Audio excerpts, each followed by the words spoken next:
Hi hello all welcome to smiley stories. తర్వాత నుండి ఎవరి ఆలోచనలో వాళ్ళు ఉండగా అలా రోజులు నెలలు గడుస్తూ వస్తూ ఉంటుంది. అలా కొన్ని సంవత్సరాలకి మహేంద్ర వాళ్ళు బెంగళూరులో సెటిల్ అవుతారు. వైష్ణవ్ బెంగళూరు కాలేజ్లో ఎంబీబీఎస్ చదువుతూ ఉంటాడు.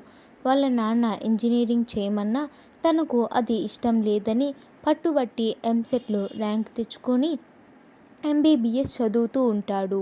ఇంకా ఇక్కడ మన సిరి పాప తనకు 10th మంచి మార్క్స్తో పాస్ అవుతుంది. దాంతో ఇంటర్ పక్క ఊరిలో కాలేజ్లో చదువుకుంటుంది. తను కూడా చిన్నప్పటి నుంచి డాక్టర్ అవ్వాలని కోరిక. దాంతో పట్టుబట్టి ఇంటర్లో కూడా మంచి మార్క్స్ తెచ్చుకొని ఎంసెట్కి ప్రిపేర్ అవుతుంది. అలా తను ఎంసెట్ ఎగ్జామ్ రాసి మంచి ర్యాంక్ తెచ్చుకుంటుంది. దాంతో తనకు బెంగళూరులో వైష్ణవ్ చదువుతున్న కాలేజీలో సీట్ వస్తుంది. తనకి బెంగళూరులో సీట్ రావటం వల్ల ఇంట్లో సుభద్ర వాళ్ళు తనని అంత దూరం పంపించడానికి ఒప్పుకోరు. సిరి వాళ్ళకి ఎంత చెప్పాలని చూసినా వాళ్ళు అంత దూరం పంపించమని చెప్పేస్తారు. దాంతో సిరి వాళ్ళకి ఎంత నచ్చ చెప్పాలని చూసినా వాళ్ళు వినరు. వాళ్ళకి సిరిని అంత దూరం పంపించి చదివించటం ఇష్టం లేదు. వాళ్ళకి దగ్గరగా ఉండి చదువుకోమని చెప్తారు. దాంతో సిరి అలా కాదమ్మా, నేను చెప్పేది కొంచెం విను. నేను కష్టపడి చదివితే నాకు మంచి ర్యాంక్ వచ్చింది, మంచి కాలేజీలో సీట్ వచ్చింది. ప్లీజ్ అమ్మా, ఇలాంటి అవకాశం అందరికీ రాదు అని చెప్తుంది. అయినా కూడా సుభద్ర సిరిని పంపించడానికి ఒప్పుకోదు. నువ్వు మాకు దూరంగా ఉంటే మేము ఉండలేమని చెప్తుంది. దాంతో సిరి అమ్మ, ఎక్కువ రోజులు కాదు, 4 years, అది అయిపోగానే వచ్చేస్తాను, మధ్యలో హాలిడేస్కి వస్తాను అని చెప్పింది. ఇంకా దాంతో సిరి రామయ్య గారి దగ్గరికి వెళ్ళి తాతకి విషయం చెప్తుంది. అమ్మని ఎలాగైనా ఒప్పించమని వాళ్ళ తాతయ్యని అడుగుతుంది. వాళ్ళ తాతయ్య అంత దూరం ఎందుకు సిరమ్మ, ఇక్కడే మా కళ్ళ ముందు ఉండు, చదువుకో అని చెప్తారు. దాంతో సిరి అలా కాదు తాతయ్య, నాకు ఆ కాలేజ్లో చదివితే మంచి ఫ్యూచర్ ఉంటుంది అని చెప్తుంది. దానికి వాళ్ళ తాతయ్య సరే అని అమ్మని ఎలాగైనా ఒప్పిస్తానని చెప్తాడు. అలా మన సిరి ఇంట్లో వాళ్ళందరినీ ఒప్పిస్తుంది. ఇంకా తను బెంగళూరులో హాస్టల్లో ఉండడానికి కావాల్సినవన్నీ పోయి తీసుకొని వస్తుంది. అలా రోజులు గడుస్తూ సిరి బెంగళూరు వెళ్ళాల్సిన రోజు వస్తుంది. సిరితో పాటు తన అమ్మ, నాన్న, తాతయ్య, అమ్మమ్మ అందరూ బయలుదేరుతారు. అలా వీళ్ళు బెంగళూరు వెళ్ళగానే అక్కడ వీళ్ళని మహేంద్ర వచ్చి వాళ్ళ ఇంటికి తీసుకువెళ్తాడు. అలా అందరూ ఆ రోజు మహేంద్ర వాళ్ళ ఇంట్లో కూర్చొని మాట్లాడుకుంటూ ఉంటారు. అలా మాటల్లో మహేంద్ర ఇలా అంటాడు, సిరిని బయట హాస్టల్లో ఉంచడం కంటే మన ఇంట్లో నుంచి కాలేజీకి వెళ్తుంది అని చెప్తాడు. దానికి సుభద్ర, అయ్యో మీకెందుకు ఇబ్బంది అన్నయ్య, ఎలాగో కాలేజ్లోనే హాస్టల్ ఉందిలే అని చెప్తుంది. దానికి మహేంద్ర, నా కోడలు నా ఇంట్లో ఉండడానికి నాకు ఇబ్బంది లేదు, ఎలాగో వైష్ణవ్ కూడా అదే కాలేజ్ కాబట్టి ఇద్దరు కలిసి వెళ్ళి కలిసి వస్తారు అని చెప్తాడు. దానికి రామయ్య గారు కూడా, ఇది మంచి విషయమే కదా, బయట ఉండటం కంటే మన పిల్ల మన ఇంట్లో ఉంటే ఇంకా మంచిది అని చెప్తాడు.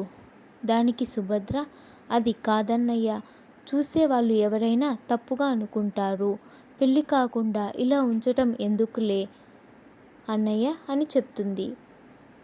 దానికి మహేంద్ర, ఎవరు అనుకుంటే మనకెందుకు, నా కోడలి సేఫ్టీ నాకు ముఖ్యం, మీరు ఎవరు ఒప్పుకున్నా ఒప్పుకోకపోయినా సిరి మన ఇంట్లోనే ఉంటుంది అని చెప్తాడు.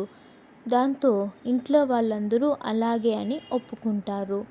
అలా వాళ్ళు కూర్చొని మాట్లాడుతూ ఉండగా సుభద్ర, నా అల్లుడెక్కడా కనిపించలేదు అని అడుగుతుంది.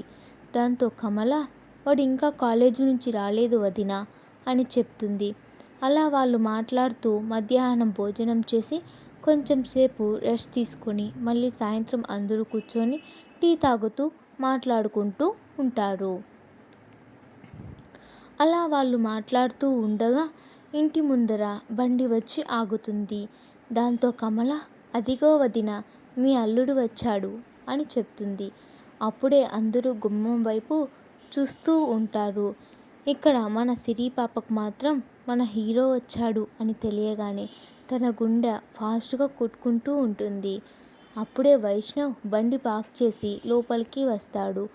అలా అతను లోపలికి రాగానే తాతయ్య నానమ్మని చూడగానే వైష్ణవ్ తాతయ్య అంటూ రామయ్య గారి పక్కన వచ్చి కూర్చుంటాడు.